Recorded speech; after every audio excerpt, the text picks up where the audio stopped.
use. So O2 in the UK and Europe. Is it UK? Hold on 1 second. I should have looked at that a little bit more carefully. UK. So this is from the Financial Times. Actually, Mac rumors via the Financial Times.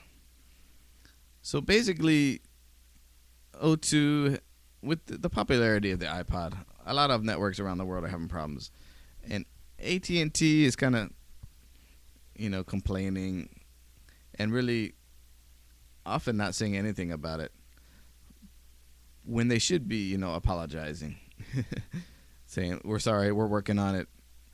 Just own up to it, admit it.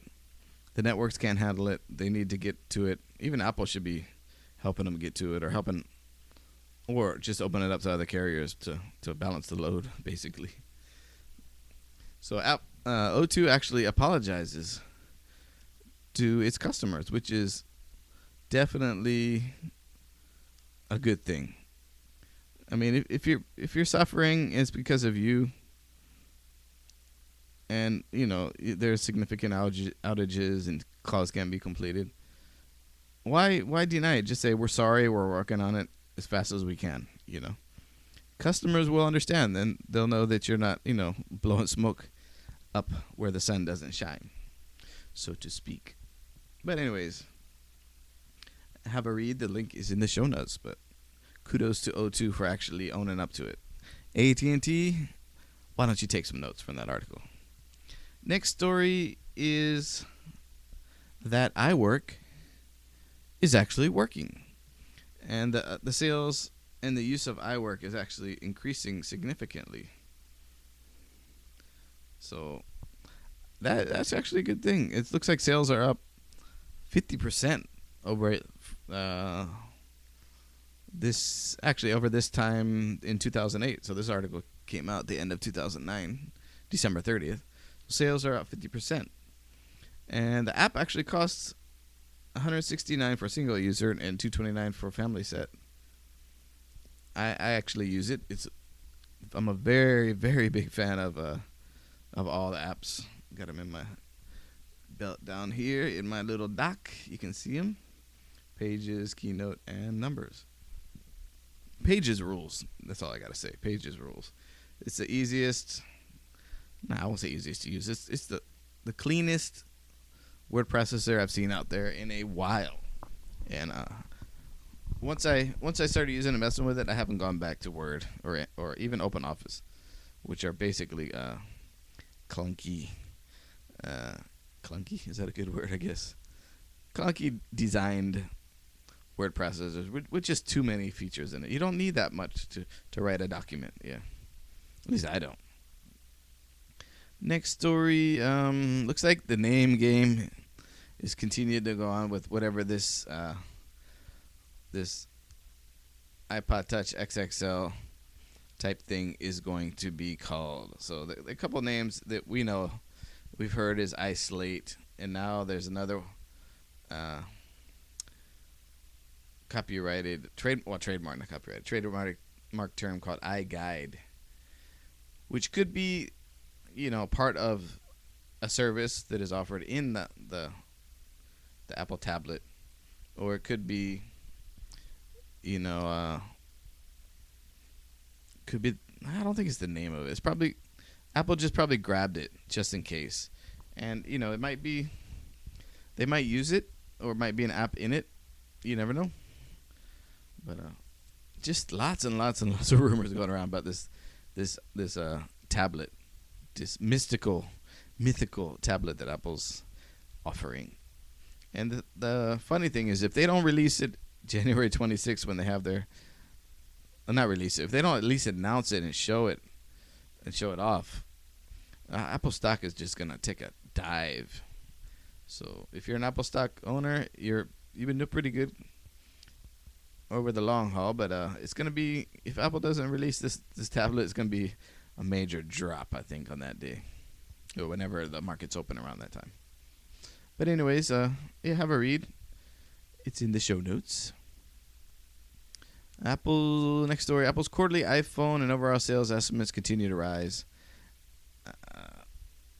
What can you say? They're just kicking butt.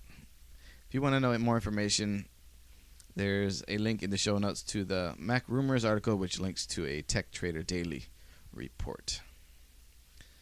Next story, it looks like, unfortunately, Apple is censoring the Dalai Lama's applications in the Chinese App Store. Not sure.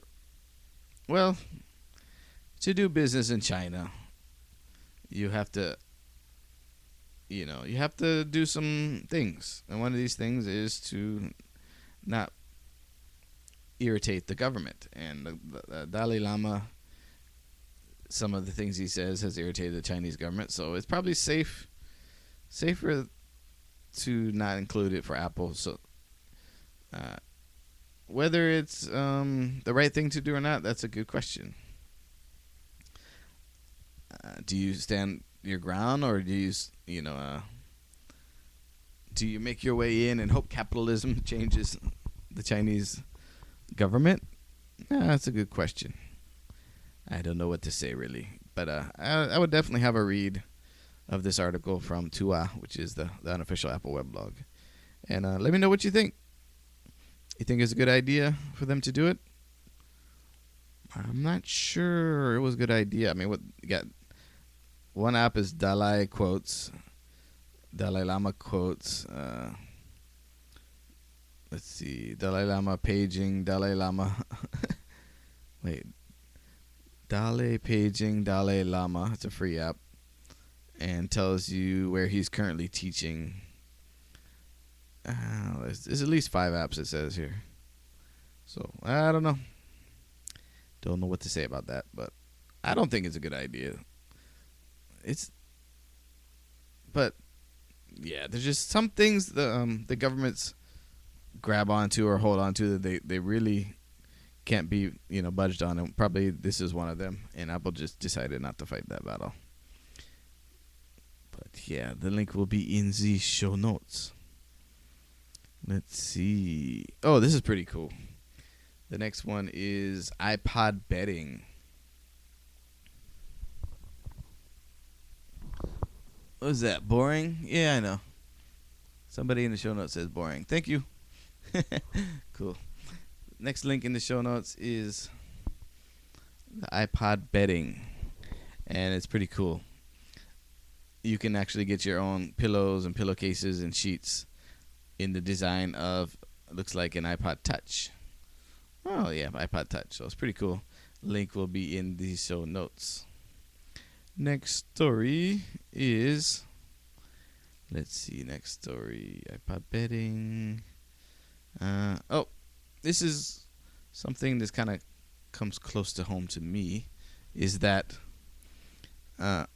there's a suit against Apple by someone who says that they've lost their hearing due to the design of the iPod and the iPod earbuds.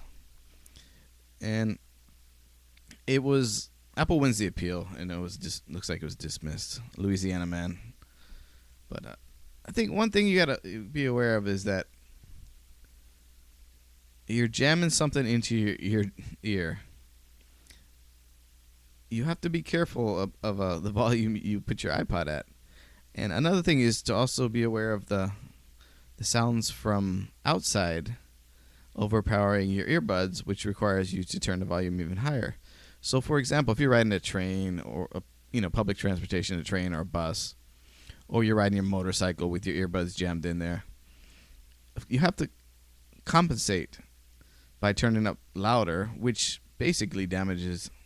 If you go too loud, it damages your eardrum and can cause permanent damage. So, if you don't use, actually, the earbuds are probably the worst things in the world. You probably want to get some a little bit more expensive ones, kind of like the ones that I'm going to show you here, which are in ear, which you jam them in your ear, and they kind of block sounds from the outside as well. But still, you have to be careful that you don't damage your ears, and set the volume. Basically, decide what's a good volume in a perfectly quiet room that is not too loud, and set the limit. Don't let it go above that. That way you can protect your ears. But of course, A lot of people don't think about it till it's too late. I know for a fact myself, my hearing has definitely been degraded due to listening to iPods, and before that my MD player. I live in Japan, so my mini disc player is about the size of a two by two square. So I used to listen to that with cheap headphones and on noisy buses and riding my bicycle and just cranking it up, and definitely lost some of my hearing due to those. So these days I always use the in-ear noise canceling headphones, and I set the volume before in a quiet place, so I know if I can't hear it above that level, then it's time not to listen to it. But other than that, yeah, you should definitely have a read of that and just be careful. Your ears, you only get two of those ears with your lifetime, so take care of those buggers. Next story. What do we have here? Oh, this is pretty interesting read.